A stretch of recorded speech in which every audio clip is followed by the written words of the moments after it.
Hey guys, so for this blog entry, I just wanted to, I just wanted to talk about some books that have been helpful. I've just completed, or tomorrow actually, I'll complete a series on the book of James.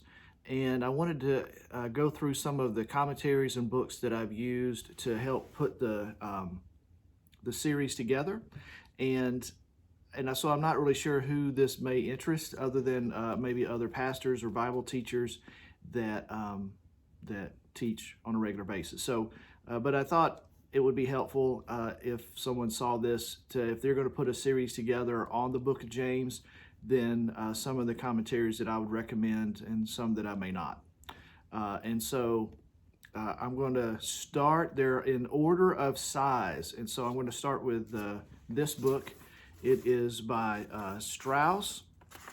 And it's Liam Strauss, and it's James, Your Brother. It's a 1980 book. This was probably one of the best commentaries and was of the most help to me as I was putting together the series, so I'd highly recommend that. There's also the Tyndale New Testament commentary by Moo on James. I found it to be somewhat helpful. I would give this a high thumbs up. I would give this kind of a, okay. This one is, let's see, it's by Peter Davids, the New International Biblical Commentary on James. I did find that to be somewhat helpful. It was, I would not put it at the top, but if you're going to have a commentary on James, it was somewhat healthy. This is Warren Wiersbe's to the B series, Be Mature, New Testament commentary on the book of James. I found it to be okay. I mean, not that his writing is okay, but as a scholar or whatever, but just overall, the book was more written to a general audience. And I did use one of his outlines for one of the sermons that I thought was a really good outline, and I gave him credit for that. But for the most part, I would say that is okay. This is A.T. Robertson's commentary on the Epistle of James in 1959. This was, I would probably put it along with James, Your Brother by Strauss as far as being overall a very good commentary on the book of James. Later in the series, I came across this book by Herbert Stevenson, James Speaks for Today. I found it to be okay. It's more conversational in its application, so it's more of a application kind of type commentary. It's very good. I would say good in that he kind of breaks it down into different chapters, and I got some good stuff out of this toward the end of the series. This is by George Stulick. It's the IVP New Testament commentary. It was, I think, probably pretty good. I would recommend it. It was pretty good. The New International Commentary on the Epistle of James by James Adamson. I would not spend the money on that commentary. I did not get a whole lot out of it.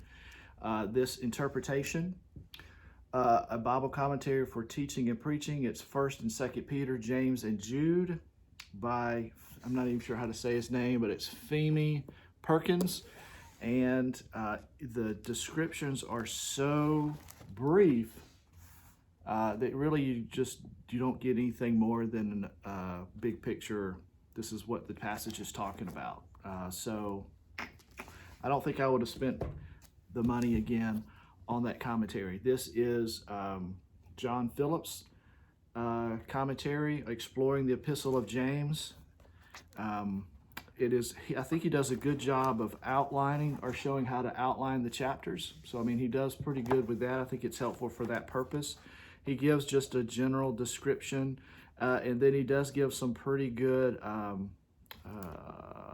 stories and things that kind of go along that you could use that for inspiration for your stories, for your sermons.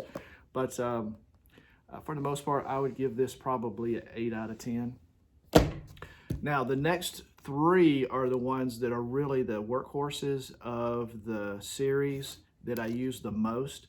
This is David Nystrom's The NIV Application Commentary on the Book of James. I would highly recommend this commentary. It's very good. It's got lots of, it's detailed enough to be able to get a good grasp of what's going on. So, and it gives enough information. So again, I think this is a good commentary. This is the 1973 Broadman commentary on the Book of James, Volume 12. I would highly recommend the Broadman Bible Commentary series, which you can find them fairly cheap in a lot of different places.